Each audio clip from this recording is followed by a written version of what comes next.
अच्छा जी, बिस्मिल्लाहिर्रहमानिर्रहीम। Dear students, जैसा कि आप लोग जानते हैं एफएससी फिज़िक्स पार्ट 1 के अंदर जो चैप्टर नंबर 1 है हमारा, ये है अबाउट मेजरमेंट्स। मेजरमेंट्स का क्या मतलब होता है? फमाइश। फमाइश जो है साइंस के अंदर बड़ा ही इम्पोर्टेंट है ये समझना कि किसी भी इंस्ट्रूमेंट को यूज़ करते हुए हमने फमाइश कैसे लेनी है और उस इंस्ट्रूमेंट्स की क्या लिमिटेशंस हैं और वो इंस्ट्रूमेंट कौन सी फमाइश कर सकता है। इन सारी चीज़ों से रिलेटेड जो है वो थोड़ा डिस्कस करेंगे हम इस चैप्टर के अंदर। Let's start chapter number 1, measurements. Measurements start करने से पहले हम लोग थोड़ा बहुत जनरली डिस्कस करते हैं। इसके अंदर सबसे पहले है नेचुरल फिलोसफी। नेचुरल फिलोसफी क्या होता है? अगर इसको डिफाइन किया जाए तो हम इसको डिफाइन करते हैं single discipline of science. Single discipline of science को नेचुरल फिलोसफी बोला जाता है। स्टार्ट में जब अभी कायनात मर्ज वजूद में आई तो इंसान जो है वो सोचता है उसके बारे में कि ये चीज़ें यहाँ पे कैसे हैं और ये कैसे काम करती हैं और इनके पीछे क्या बेसिक प्रिंसिपल्स हैं। तो स्टार्ट में जब इनिशियली इंसान ने इस बारे में सोचना शुरू किया तो जो नॉलेज था वो कोई इतना ज़्यादा नहीं था। उस वक्त इनिशियल बेसिस पे एक सिंगल डिसिप्लिन ऑफ साइंस जो है वो डेवलप किया गया और उसको नेचुरल फिलोसफी जो है वो बोला जाता है। इसको एक्सप्लेन करने के लिए मैं थोड़ा सा आपको समझाने के लिए हेल्प आउट करवाता हूँ आपको। लेट्स से जैसे आप लोग क्लास 5, 6, 7 में होते हैं तो इनिशियल लेवल पे आप वहाँ पे साइंस का एक सब्जेक्ट पढ़ते हैं। लेकिन जैसे ही आप 9th 10th के अंदर आते हैं तो 9th 10th में साइंस की बजाय आप फिजिक्स, केमिस्ट्री, बायोलॉजी के सब्जेक्ट्स को डिवाइड कर दिया जाता है और वो आपके सब्जेक्ट्स बढ़ा दिए जाते हैं। उसकी वजह यही होती है कि इनिशियली जब क्लास 8 तक की हम बात करते हैं तो वहाँ पे आपको ये तीनों सब्जेक्ट्स जो हैं वो एक ही सब्जेक्ट के तौर पे पढ़ाए जाते हैं।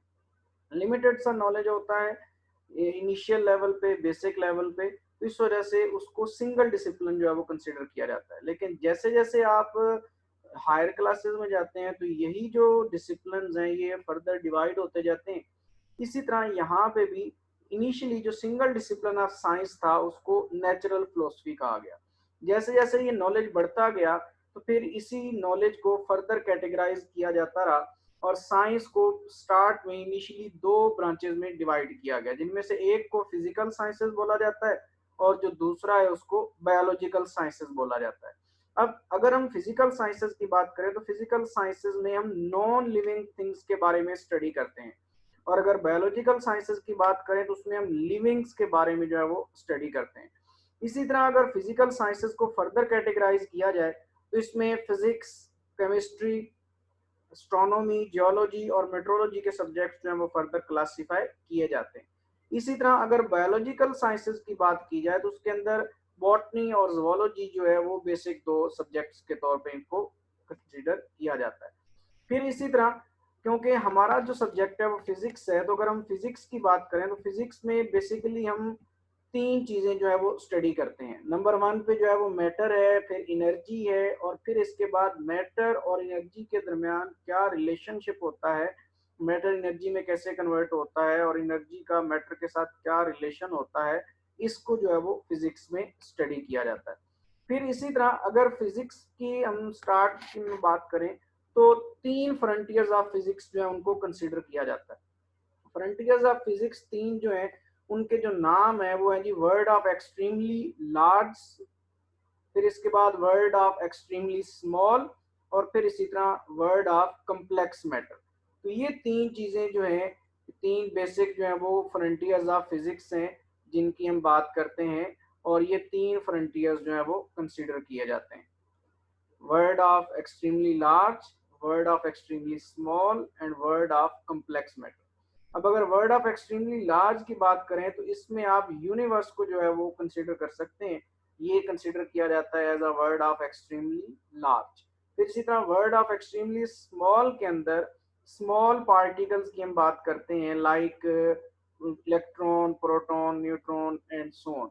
इसी तरह the word of complex matter जो है word of middle size things होती हैं जो हमारी कॉमन लाइफ में ज़्यादातर जो है वो बिलोंग करती हैं।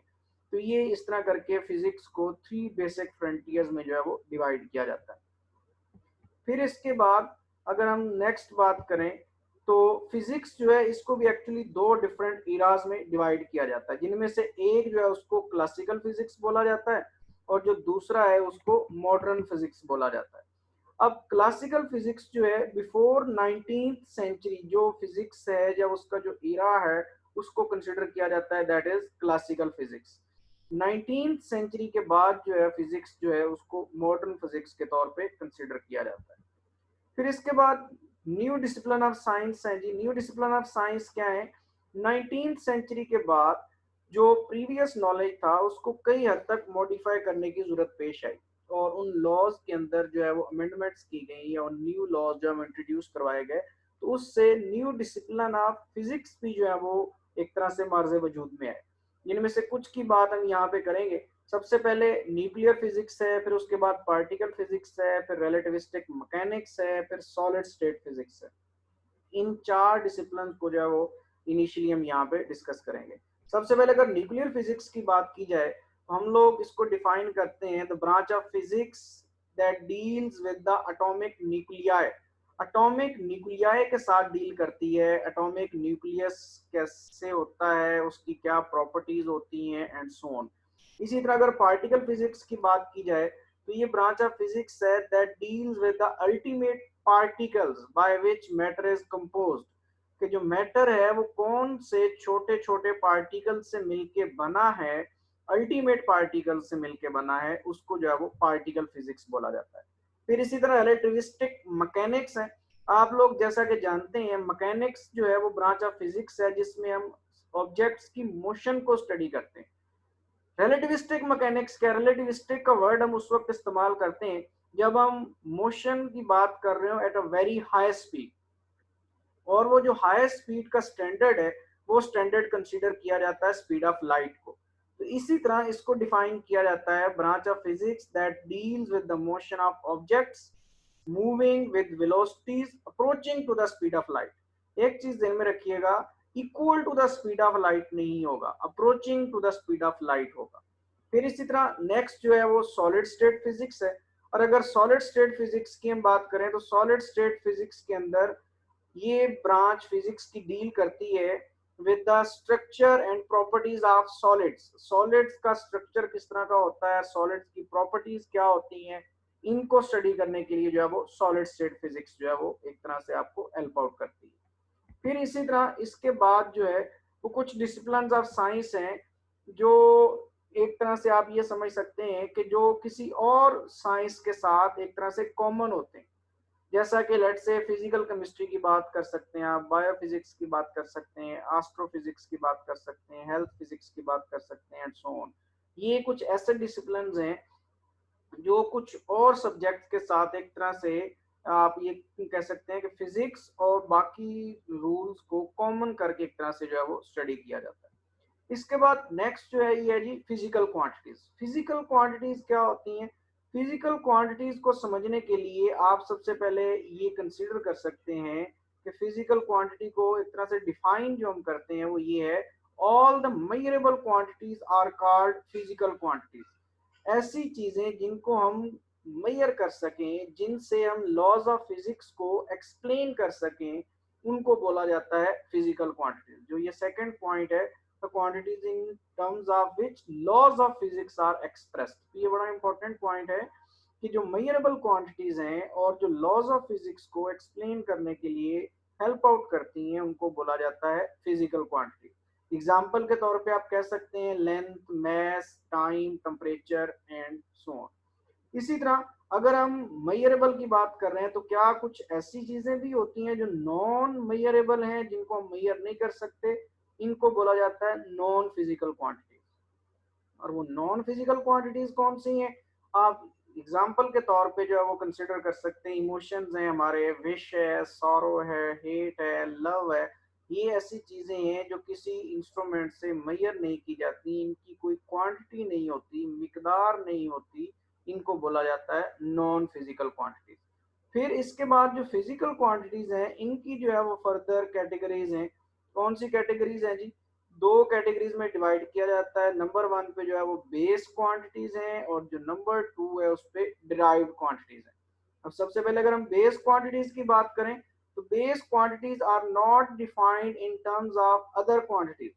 ऐसी मिकदारें हैं जो कि अपने आप में खुद एक एंटिटी हैं, एक अपनी पहचान रखती हैं, उनको बोला जाता है बेस क्वांटिटीज। फॉर एग्जांपल के तौर पे आप ये समझ सकते हैं length, mass, time, temperature, ETC. और ये भी आप लोग जानते हैं कि जो बेस क्वांटिटीज हैं ये एक्चुअली टोटल 7 होती हैं। नंबर जो इनके हैं बेस क्वांटिटीज के वो 7 है। फिर इसी तरह ड्राइव्ड क्वांटिटीज हैं। जब ड्राइव्ड क्वांटिटीज की हम बात करते हैं तो वो ऐसी क्वांटिटीज होती हैं जो बेस क्वांटिटीज की फॉर्म के तौर पे या बेस क्वांटिटीज के मिलने से एक तरह से बनती हैं, उनको बोला जाता है डिराइव्ड क्वांटिटीज। और उनकी एग्जांपल्स के तौर पे आप कंसीडर कर सकते हैं वेलोसिटी, एक्सेलरेशन, फोर्स, और भी काफी मिकदारें हैं जो उनको ड्राइव्ड क्वांटिटीज के तौर पे कंसीडर किया जाता है। फिर इसके बाद measurement of base quantity. Base quantity को मेजर करने के लिए आपको कुछ रूल्स को फॉलो करना पड़ता है, कुछ स्टैंडर्ड्स जो हैं वो एस्टेब्लिश करने पड़ते हैं। तो ये एक्चुअली 2 स्टेप्स हैं जो कि क्वांटिटी को या बेस क्वांटिटी को मेजर करने के लिए आपको अडॉप्ट करने पड़ते हैं, जिनमें से नंबर 1 जो है वो चॉइस ऑफ अ स्टैंडर्ड है। स्टैंडर्ड को एक तरह से आपको चॉइस करना पड़ता है कि स्टैंडर्ड जो है वो किस तरह का होना चाहिए, और स्टैंडर्ड क्या है इसको हम लेटर ऑन जो है वो डिस्कस करते हैं। और जो स्टेप 2 है वो है the establishment of procedure to compare the measured quantity with standard so that number and unit are determined। अब ये क्या चीज है जी? इसका मतलब ये है कि जब आप किसी भी क्वांटिटी को मेजर करते हैं तो आप किसी दूसरी क्वांटिटी के साथ, किसी स्टैंडर्ड के साथ एक तरह से कंपेयर करते हैं। तो वो कंपेयर कैसे करना है और उसके यूनिट्स क्या होने हैं ये पता होना जो है ये जरूरी है। फिर इसके बाद यही जो आइडियल स्टैंडर्ड की हम बात कर रहे हैं, जैसे कि लेट से अब कोई भी क्वांटिटी हम बेस क्वांटिटी मेजर करते हैं, लेट से लेंथ है जिसका आपको पता है यूनिट मीटर होता है। जो 1 मीटर है वो एक स्टैंडर्ड लेंथ है जो एक तरह से आपको प्रोवाइड की जाती है, और फिर उस लेंथ के साथ आप कंपेयर करते हैं, और जिस चीज की लेंथ उसके बराबर होती है तो आप कहते हैं कि ये लेट से 1 मीटर है। तो ये एक स्टैंडर्ड है। इसी तरह जितनी भी बेस क्वांटिटीज हैं उनके स्टैंडर्ड्स एक तरह से डिफाइन किए गए हैं, जिनको यूज करके हम फर्दर जो है वो यूनिट्स ड्राइव करते हैं एक तरह से। इसके बाद जी characteristics of an ideal standard. Ideal standard की करेक्टरिस्टिक्स हैं जी, कुछ कौन सी करेक्टरिस्टिक्स हो सकती हैं? नंबर 1, ये असेसिबल होना चाहिए। असेसिबल का मतलब है इजीली अवेलेबल होना चाहिए। अब ऐसा ना हो कि आप किसी क्वांटिटी को मेजर कर रहे हो और आप उसका कोई ऐसा यूनिट डिफाइन कर लें जो कि आपके पास अवेलेबल ही ना हो। फिर इसी तरह इनवेरिएबल है। इनवेरिएबल का मतलब है कि उसके अंदर कोई चेंजिंग नहीं आनी चाहिए। ये ना हो कि आप वो एक स्टैंडर्ड को डिफाइन कर लें और उससे क्वांटिटीज मेजर कर लें और किसी दूसरी जगह या कुछ टाइम के बाद वो जो स्टैंडर्ड है वो एक तरह से चेंज हो जाए। तो ये कुछ बेसिक्स जो है वो करेक्टरिस्टिक्स हैं जो एक आइडियल स्टैंडर्ड की होनी चाहिए। इसके बाद जब हम क्वांटिटी की बात करते हैं, फिजिकल क्वांटिटी की, तो फिजिकल क्वांटिटी को एक्सप्रेस करने के लिए एक्चुअली हमें 2 चीजें चाहिए होती हैं, जिनमें से एक जो है उसको बोला जाता है कि वो उसका लेट्स से सिंबल है, दूसरा जो है वो उसकी क्वांटिटी है, और तीसरा जो है वो उसके यूनिट्स होते हैं। तो यूनिट्स जो है ये बड़ा ही इंपॉर्टेंट रोल प्ले करते हैं किसी भी क्वांटिटी को मेजर करने में। ये यूनिट्स कौन कौन से हो सकते हैं और ये क्या है इसको हम डिस्कस करते हैं। सबसे पहले जी यूनिट्स जो है उसको 3 बेसिक कैटेगरीज में डिवाइड किया जाता है, जिनमें से एक जो है उसको बेस यूनिट्स बोला जाता है, दूसरा जो है उसको सप्लीमेंट्री यूनिट्स बोला जाता है, और जो तीसरा है उनको ड्राइव्ड यूनिट्स बोला जाता है। सबसे पहले हम बेस यूनिट्स की बात करते हैं। बेस यूनिट्स क्या होते हैं? बेस क्वांटिटीज के जो यूनिट्स हैं उनको बेस यूनिट्स बोला जाता है। जैसा कि मैंने पहले बताया था कि जो बेस क्वांटिटीज हैं वो टोटल 7 है, तो इसी तरह जो यूनिट्स हैं वो भी टोटल 7 यूनिट्स हैं। हर क्वांटिटी का एक सिंबल है और हर क्वांटिटी जो है उसका एक यूनिट है। और यहाँ पे हम जिन यूनिट्स की बात कर रहे हैं ये सिस्टम इंटरनेशनल यूनिट्स हैं, जिनको एसआई यूनिट्स कहा जाता है। एसआई यूनिट्स का मतलब ये है कि ये एक स्टैंडर्ड यूनिट्स हैं जो कि ऑल ओवर द वर्ल्ड एक तरह से इस्तेमाल किए जाते हैं। हर क्वांटिटी को एक यूनिट जो है वो एक तरह से डिफाइन कर दिया गया है, और जब भी हम साइंस में स्टडी करते हैं तो हम इन यूनिट्स को फॉलो करते हैं। जो इस टेबल में आप देख सकते हैं, लेट से लेंथ है, लेंथ का जो एसआई यूनिट है वो मीटर है। आप लोग जानते हैं लेंथ के और भी डिफरेंट यूनिट्स हो सकते हैं, जैसा कि सेंटीमीटर है, फीट है, किलोमीटर है, लेकिन जो एसआई यूनिट है वो ये मीटर है। इसी तरह मैस है तो मैस का यूनिट केजी है। अब इसी तरह आपको पता है मैस के भी डिफरेंट यूनिट्स हैं, ग्राम भी हो सकता है। इसी तरह नॉर्मली आप लोग पाउंड की भी बात करते हैं तो ये भी एक यूनिट हो सकता है, लेकिन जो एसआई यूनिट है वो केजी है। तो ये फिर इसके बाद टाइम है, टाइम का यूनिट सेकंड है, इलेक्ट्रिक करंट है तो वो एम्पेयर है, टेम्परेचर है तो उसका यूनिट केल्विन है, इंटेंसिटी ऑफ लाइट या ल्यूमिनस इंटेंसिटी इसको बोला जाता है, इसका यूनिट कंडेला, ये इसका सिंबल है।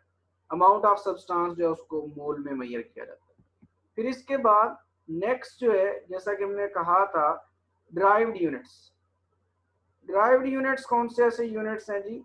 ड्राइव यूनिट से पहले हम लोग सप्लीमेंट्री यूनिट्स की बात कर लेते हैं। सप्लीमेंट्री यूनिट्स कौन से हैं जी? सप्लीमेंट्री यूनिट्स जो हैं ये ऐसे यूनिट्स हैं जो ड्राइव या बेस यूनिट्स में इनको कैटेगराइज नहीं किया गया, बल्कि इनको एक थर्ड तरह की कैटेगरी जो है उसमें रखा गया है, जिनको बोला जाता है सप्लीमेंट्री यूनिट्स। और ये सप्लीमेंट्री यूनिट्स जो है ये किस क्वांटिटी का यूनिट है? ये एक्चुअली ज्योमेट्रिकल क्वांटिटी है जिसको एंगल बोला जाता है, ये उसके यूनिट्स हैं। और एक्चुअली ये दो यूनिट्स होते हैं, एक को बोला जाता है रेडियन और एक को बोला जाता है स्टीरेडियन।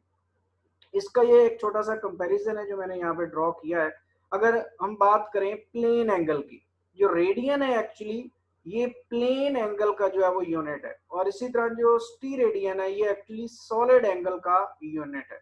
जो रेडियन है उसका रिप्रेजेंटेशन जो है वो ये RAD लिखा जाता है, और स्टीरेडियन जो है उसको SR लिखा जाता है। जो प्लेन एंगल है ये 2 डायमेंशनल एंगल होता है, प्लेन में एंगल है जैसा कि पहले भी बताया, प्लेन 2D में होती है। और जो सॉलिड एंगल है ये 3D एंगल है, इसको 3D में लिखा जाता है। फिर इसी तरह एंगल इन प्लेन है रेडियन, और जो स्टीरेडियन है that is angle in space. फिर इसके बाद अगर बात की जाए प्लेन एंगल की, रेडियन की, तो मैक्सिमम एंगल एक रोटेशन के अंदर जो हो सकते हैं वो 2 पाई रेडियन है, लेकिन अगर सॉलिड एंगल की बात की जाए तो वो 4 पाई स्टीरेडियंस होते हैं। अब ये तो एक छोटा सा जो है वो कंपैरिजन है कि सॉलिड एंगल और प्लेन एंगल क्या है। बारी बारी जो है इनको हम डिफाइन करते हैं और देखते हैं कि ये एंगल्स क्या हैं। सबसे पहले अगर रेडियन की बात की जाए तो इसको कुछ डिफाइन करने से पहले आप ये डायग्राम को थोड़ा सा समझने की कोशिश करें। ये एक्चुअली सर्कल का एक हिस्सा कंसीडर किया गया है जिसका ये सेंटर है, और ये जो है ये सर्कल की बाउंड्री है। अब इस बाउंड्री के अंदर यहां से लेकर यहां तक इसको बोला जाता है रेडियस ऑफ द सर्कल, और इसी तरह आपको पता है यहाँ से लेकर यहाँ तक ये भी रेडियस ऑफ द सर्कल है, और ये दोनों जो है वो लेंथ में इक्वल होते हैं, रेडियस सर्कल का इक्वल होता है या एक ही वैल्यू होती है। अब इस पॉइंट से लेकर इस पॉइंट तक ये जो सर्कल का एक छोटा सा हिस्सा है इसको बोला जाता है आर्क लेंथ। ये आर्क लेंथ है। तो अब हम डिफाइन करते हैं जी कि 1 रेडियन क्या है। तो 1 रेडियन को डिफाइन किया जाता है angle subtended at the centre of a circle will be 1 radian if arc length is equal to the radius of the circle। अब रेडियस ऑफ द सर्कल कौन सा है? यहाँ से लेकर यहाँ तक। और आर्क लेंथ कौन सी है? यहाँ से लेकर यहाँ तक। तो कहने का मकसद ये है कि जब यहाँ से लेकर यहाँ तक की लेंथ और सर्कल का रेडियस ये इक्वल होंगे तो जो सेंटर पे एंगल बनेगा इस एंगल को बोला जाएगा 1 रेडियन। ये 1 रेडियन की डेफिनेशन है। उम्मीद है आप लोगों को समझ आ गई होगी। मैं रिपीट करता हूँ इसको। According to the definition, angle circle के सेंटर के ऊपर रेडियन में 1 रेडियन तब बनेगा जब सर्कल का रेडियस और सर्कल की आर्क लेंथ ये इक्वल हो। लेट्स से अगर एक सर्कल है जिसका रेडियस 1 मीटर है, तो अगर उसकी आर्क लेंथ 1 मीटर हो तो उन दो रेडियाई के दरमियान जो एंगल बनेगा वो 1 रेडियन होगा। तो ये 1 रेडियन जो है उसकी डेफिनेशन है। फिर इसके बाद अगर नेक्स्ट बात की जाए तो जैसा कि आपको पता है जो सेकंड यूनिट है दैट इज टी रेडियन। जैसा कि मैंने पहले बताया था कि जो टी रेडियन है ये 3 डायमेंशनल जो है वो एक तरह से यूनिट है, क्वांटिटी इन 3D है। ये आपके सामने एक स्फेयर जो है इसको ड्रॉ किया गया, और इस स्फेयर के अंदर ये एक कोन है जो कि यहाँ पे एक्चुअली इसके सेंटर के ऊपर एक एंगल जो है वो बना रही है। इसको डिफाइन करते हैं जी। स्टीरेडियन की डेफिनेशन है जी, the angle subtended at the centre of a sphere by a surface is equal to the 1 t radian if area of the surface is equal to square of radius of the sphere। जैसा कि ये नीचे आपको sphere नजर आ रहा है, तो sphere का रेडियस कौन सा है, यहां से लेकर यहां तक, इसी तरह दूसरी साइड पे यहां से लेकर यहां तक। लेकिन अब ये क्योंकि 3D में है, तो इसके सेंटर पे जो एंगल बनेगा वो एक्चुअली एक सरफेस बनाएगी, और उस सरफेस का जो एरिया होगा वो एक्चुअली स्फेयर के रेडियस के स्क्वायर के इक्वल होगा। अगर इसको मैं न्यूमेरिक नंबर में समझाने की कोशिश करूं, तो लेट्स से अगर आपके पास एक स्फेयर है जिसका रेडियस 5 मीटर्स है, अब इसके ऊपर अगर आप एक ऐसी सरफेस ड्रॉ करते हैं जिसका एरिया 25 सेंटीमीटर स्क्वायर हो, तो जो इस स्फेयर के सेंटर पे एंगल बनेगा वो 1 टी रेडियन होगा। तो इस तरह करके जो है वो 1 टी रेडियन को आप समझ सकते हैं या इसको डिफाइन कर सकते हैं। थर्ड जो यूनिट था हमारा वो ड्राइव्ड यूनिट था। अब ड्राइव्ड यूनिट क्या है, जैसा कि हमने कहा कि जो बेस क्वांटिटीज के यूनिट्स को मिलाने से नए यूनिट्स बनते हैं, उनको बोला जाता है दीज आर ड्राइव्ड यूनिट्स, जिनमें आपके सामने ये टेबल में कुछ यूनिट्स जो है वो गिवन है। लेट्स से क्वांटिटी का नाम है जी वॉल्यूम, और उसके यूनिट्स हैं जी मीटर क्यूब। अब जैसा कि आप जानते हैं वॉल्यूम क्या होता है, length into width into height. तो जो लेंथ थी एक्चुअली वो बेस क्वांटिटी थी, लेंथ से फिर लेंथ मल्टीप्लाई हुई, फिर विड्थ मल्टीप्लाई हुई, तो वो क्या बन गया, वो मीटर क्यूब बन गया, और इस तरह करके ये ड्राइव्ड यूनिट बन गया। इसी तरह डेंसिटी है, वेलोसिटी है, फोर्स है और एक्सेलरेशन है, तो ये जो सारे यूनिट्स हैं ये एक्चुअली ड्राइव्ड यूनिट्स हैं। तो स्टूडेंट्स ये आज का हमारा टॉपिक था, जिसको मैं उम्मीद करता हूँ कि आप लोगों को काफ़ी हद तक समझ आ गई होगी। नेक्स्ट लेक्चर जो है वो इंशाल्लाह बाद में कंटिन्यू करेंगे।